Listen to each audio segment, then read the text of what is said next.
किसी गांव में दो दोस्त रहते थे। एक का नाम हीरा था और दूसरे का मोती। दोनों में गहरी दोस्ती थी और वे बचपन से ही खेलना, कूदना, पढ़ना लिखना हर काम साथ करते आ रहे थे। जब वे बड़े हुए तो उन पर काम धंधा ढूंढने का दबाव आने लगा। लोग ताने मारने लगे कि दोनों निठल्ले हैं और एक पैसा भी नहीं कमाते।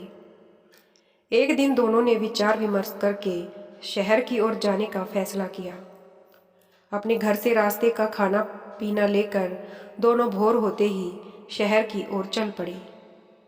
शहर का रास्ता एक घने जंगल से होकर गुजरता था।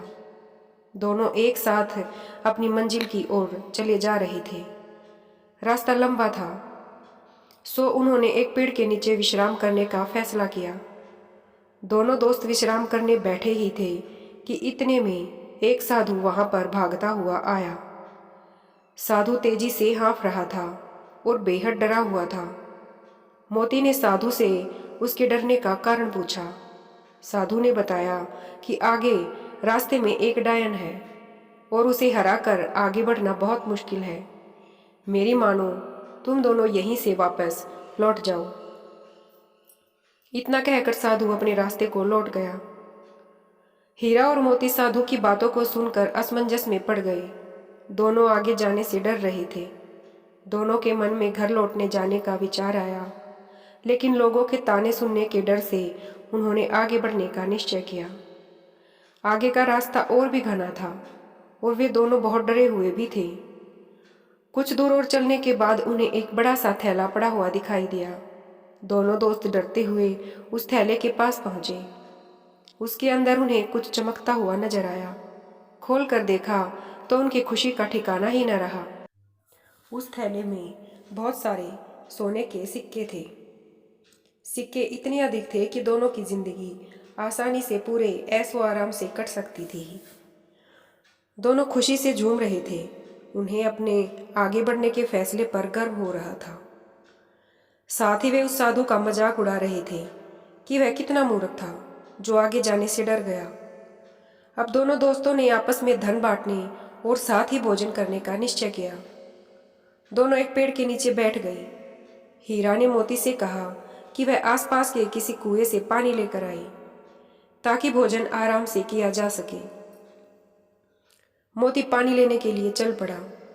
मोती रास्ते में चलते चलते सोच रहा था कि अगर वो सारे सिक्के उसके हो जाएं, तो वो और उसका परिवार हमेशा राजा की तरह रहेगा। मोती के मन में लालच आ चुका था। वह अपने दोस्त को जान से मार डालने की योजना बनाने लगा। पानी भरते समय उसे कुएं के पास एक धारदार हथियार मिला।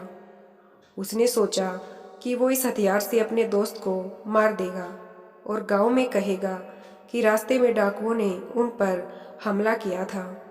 मोती मन ही मन अपनी योजना पर खुश हो रहा था। वह पानी लेकर वापस पहुंचा और मौका देखते ही हीरा पर पीछे से वार कर दिया। देखते ही देखते हीरा वहीं ढेर हो गया।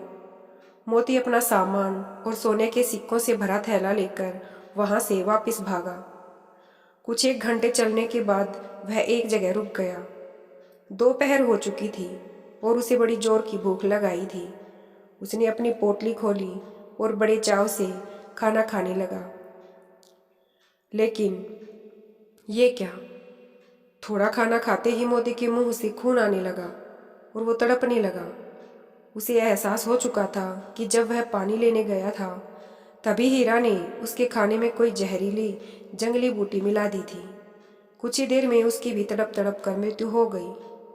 अब दोनों दोस्त मृत पड़े थे और वो थैला यानी माया रूपी डायन जस का तस पड़ा हुआ था।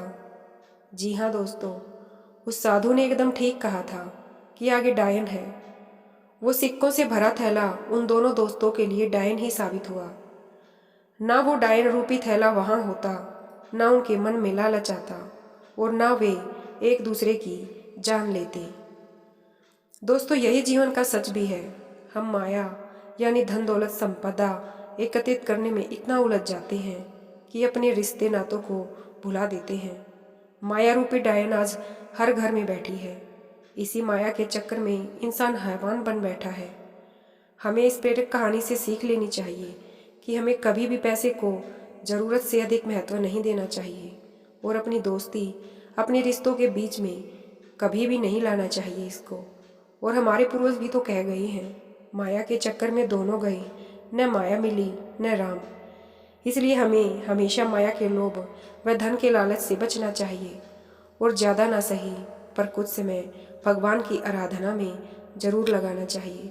धन्यवाद दोस्तों।